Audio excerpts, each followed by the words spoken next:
사이다 무비튼. 나는 알레르기 환자인데 인공 조미료를 사용한 요리를 먹으면 알레르기 증상이 발현된다.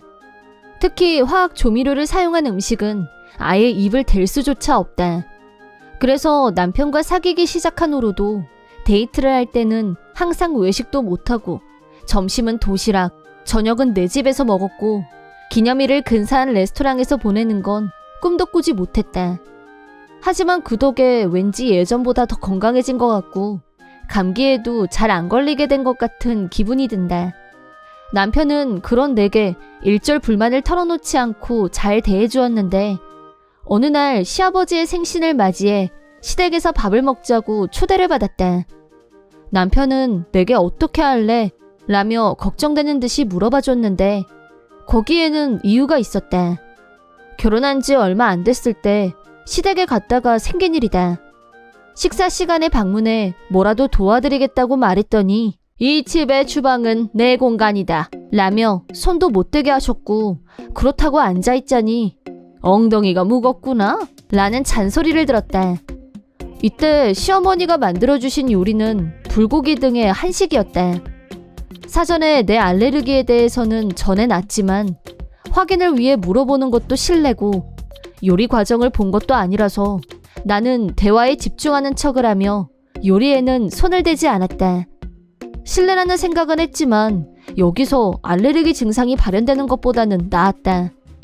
하지만 시어머니는 결국 내가 요리에 전혀 손을 대지 않고 있던 것이 마음에 들지 않으셨는지 너 왜 아예 아무것도 안 먹고 있는 거니? 애초에 난 조미료 알레르기는 들어본 적도 없다. 난 이렇게 예의 없는 애랑 겸상하고 싶지 않아. 라고 말씀하셔서 분위기가 어색해지자 시아버지가 개입하셨고 나도 못 먹어서 죄송하다고 사과드리고 넘어갔다. 하지만 그 후로 시어머니는 남편에게는 여러 번 오라고 연락을 하셨지만 항상 나는 데리고 오지 말라고 하셨다. 그런 시어머니가 왜 갑자기 나까지 데리고 오라고 하셨는지 의문이었지만 그래도 초대받은 건 솔직히 기뻤기 때문에 시아버지는 물론이고 시어머니의 선물도 사가기로 했다. 깜짝 소식도 있는데 좋아해 주시겠지? 아마 괜찮을 거야. 그렇게 약간의 불안감을 느끼면서도 우리가 시댁에 도착하자 시어머니가 나와 맞이해 주셨다. 자자, 자리에 앉아라. 오늘은 평소보다 더 열심히 만들어봤어. 시아버지는 원래 과묵하신 편이었지만 남편이 선물을 건네자 매우 좋아하셨다. 시어머니도 잘 대해주셔서 나는 불안한 마음을 내려놓고 안정을 찾을 수 있었다. 연희 너는 인공조미료를 쓰면 안 된다고 했지? 오늘은 미역이랑 멸치를 우려낸 거라서 괜찮아. 시어머니가 신경 써주신 것도 기뻐서 나는 그 후 마음껏 식사를 하기로 했다. 하지만 얼마 가지 않아 갑자기 숨을 쉬기가 어려워졌다. 숨이 안 쉬어져. 그렇게 고통스러워하고 있자 대처 방법을 숙지하고 있었던 남편이 나를 끌어안아 편한 상태로 만들어주었다. 하지만 증상은 계속 악화되었고 두드러기까지 났다. 이대로 격령까지 시작되면 목숨까지 왔다 갔다 할 수가 있다. 괜찮아? 얼른 병원에 가보자. 차 가지고 올게. 남편은 근처에 대놨던 차를 가지러 달려나갔고 집에는 나와 시부모님만 남았다. 그러자 시어머니는 마치 이때를 기다렸다는 듯 이런 말을 하기 시작했다. 고작 알레르기로 이렇게 돼? 알고 보니 다른 병 때문에 몸이 이상한 거 아니야? 왜냐면 조미료 알레르기는 내 평생 들어본 적이 없거든. 당신 알고 그런 거야? 사람 목숨을 뭐라고 생각하는 거야? 글쎄 알레르기가 원인이 아니라니까 그러네. 어딘가 몸에 이상이 있는 거라고. 당장 우리 아들이랑 이혼해. 너 같은 장애인은 분명 애도 못 가질 거 아니야. 괴로워서 도와줬으면 하고 있는 나를 내려다보며 시어머니는 그런 말들을 내뱉었다.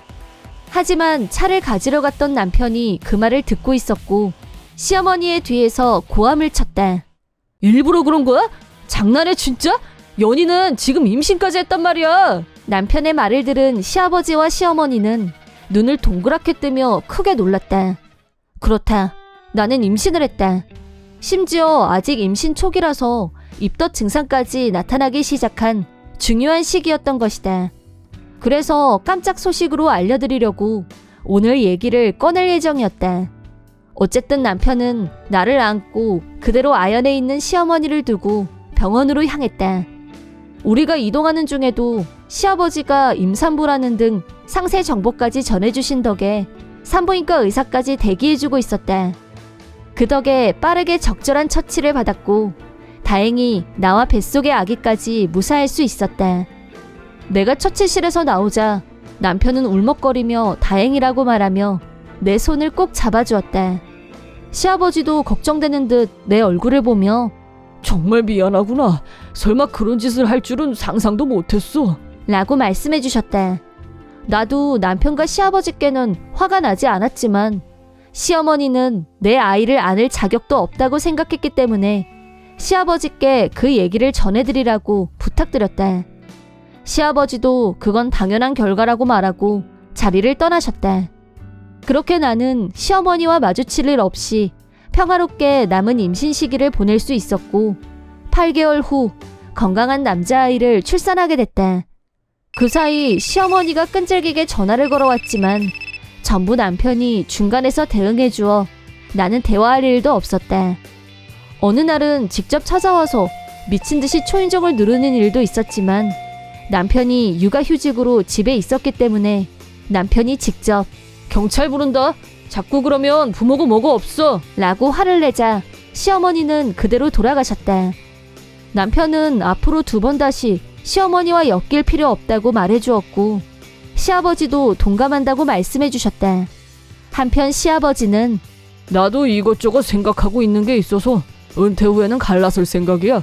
라고 말씀하시고는 몇 년 후에 이혼하고 예전부터 꿈꿔왔던 시골 생활을 시작하셨다. 이혼한 후 시어머니는 재산 분할로 받은 돈으로 사치를 부리고 유흥에 빠져 얼마간은 잘 지내는 듯해 안심하고 있었지만 저축한 돈도 다 쓰고 빚까지 끌어다 써버렸을 때쯤 얘, 돈 좀 빌려줘라. 이대로 가면 내가 살아갈 수가 없어. 라며 빈번히 집을 찾아와 돈을 구걸하기 시작하셨다. 그래서 남편과 얘기를 나눈 결과 아이가 아직 초등학교를 다니기 전이었던 것도 있어 이사를 가기로 했다.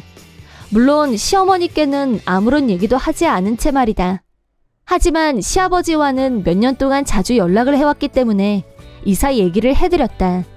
그리고 마침 앞으로 시아버지도 앞으로 계속 연세가 드실 거고 병을 앓게 되었을 때 누군가가 곁에 있는 게 좋을 것 같아 동거를 제안했다. 그러자 과거에 시어머니가 저지른 일 때문에 아직도 미안함을 느끼고 계셨는지 안 돼. 민폐를 끼칠 수는 없지. 라고 말씀하셨지만 가끔씩 만나는 시아버지를 많이 따르던 아들이 같이 살고 싶다고 조르자 귀여운 손주의 말에 이기지 못한 시아버지는 그렇게 함께 살기로 결심하셨다.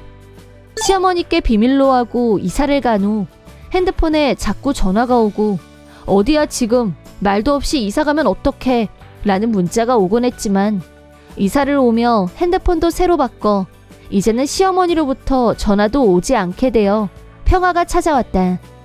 그 후 들리는 소문으로는 결국 월세까지 못 내게 된 시어머니는 현재 노숙자가 되어 공원을 떠돌아다니고 있다고 들었다.